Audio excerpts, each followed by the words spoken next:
يا رب يا عالم الحال إليك وجهت لما. Wa fi ukhra, dalam riwayat lain, alamatuhum, tanda-tanda Alu Muhammad, idmanu dzikri, selalu ingat kepada aku Nabi, wal iktharu minas salati alayya, dan memperbanyak sholawat kepadaku. Jadi memang masalah Alu Muhammad, Ahlul Bait, tuh kalau sudah zaman kita ini Baib, Syara'if, Dzurriyyatur Rasul, ada orang yang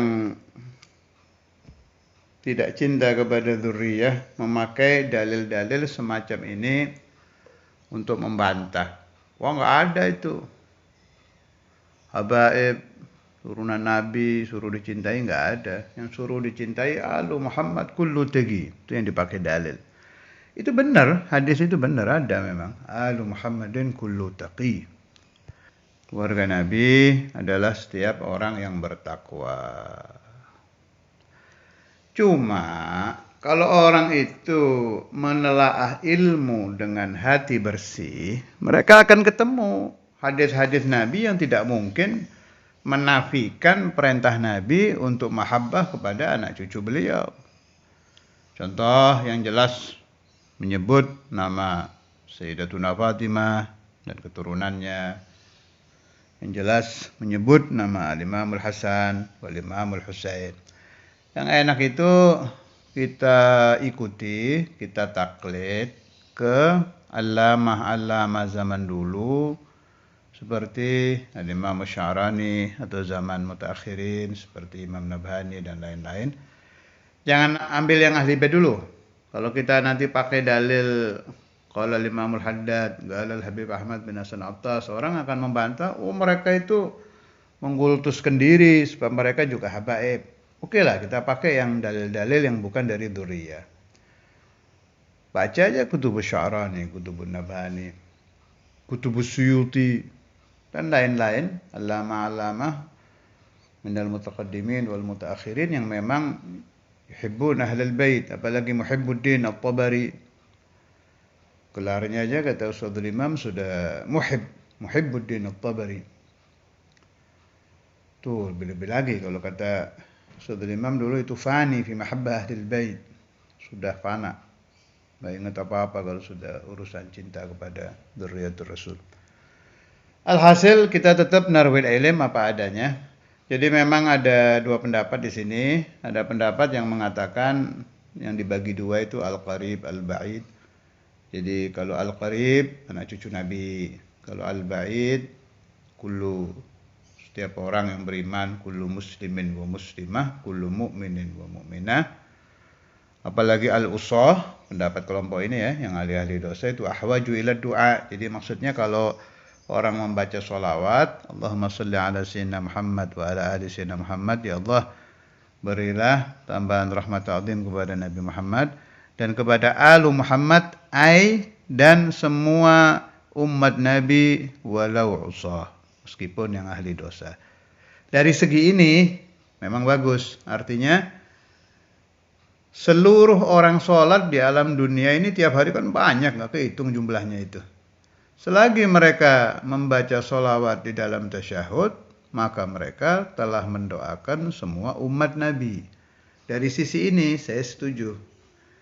Saya yang tidak setuju itu dalil Alu Muhammad kullu taqi dipakai nas untuk menafikan fadhail ahlil bait. Itu keliru. Kita harus mengikuti mazhab Syekhuna al-Imam Al-Habib Abdullah bin Abdul Qadir Bil-Fiqih. Beliau pasti mengambil dari gurunya sampai ke atas. Apa pembahasan Ustadzul Imam tentang dzurriyyatur Rasul ini? Jadi kalau Ustadzul Imam itu bagus cara berpikirnya. Hubbu dzurriyyah itu ibadah. Ini nas dari Ustadzul Imam begitu. Sekarang tafsiran saya ini.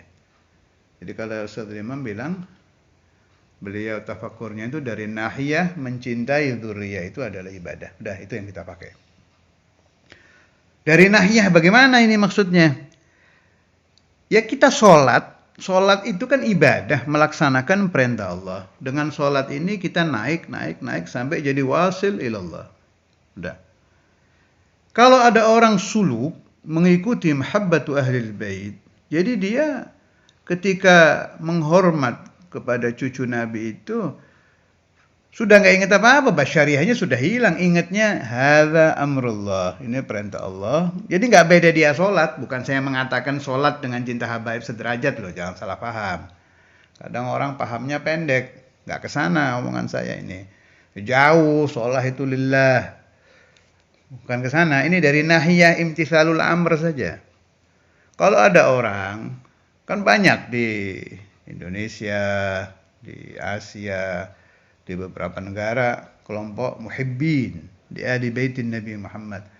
Jadi mereka tiap hari rumahnya kedatangan anak cucu Nabi itu sudah nggak inget ini orang ini bagaimana, harus bagaimana. Nggak ada yang diinget Nabi sudah. Ini perintah dari Allah Ta'ala. Saya laksanakan, saya ibadah. Nah, ini bisa untuk taraqi, ini bisa buat naik sampai ke darajatul wusul. Kalau ikhlas, ya, kalau si pelakunya ikhlas lillahi azza wajalla.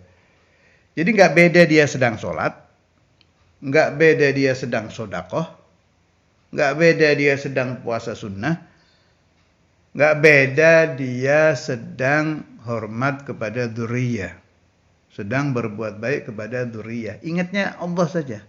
Imtathaltu amrallah wa amra rasulih qul la as'alukum alaihi ajran illal mawaddata fil qurba. Nah, kalau hubbu dzurriyyah yang seperti ini bisa menjadi salah satu cara suluk lil wusul ilallahi wa rasulih. Dan yang menjalankan thariqah ini dari zaman ke zaman sangat banyak. Meskipun ya tafawatun ya, kekuatannya di dalam khidmah kepada dzurriyyah ya beda-beda lah. Namanya orang ada basyariahnya. Semakin muhibbu ahlil bait bisa menafikan basyariyah yang dilihat hanya Allah wa Rasuluh, dia akan semakin naik darajat usul ila Allah azza wa jal wa ila rasulih sallallahu alaihi wasallam. Hadis selanjutnya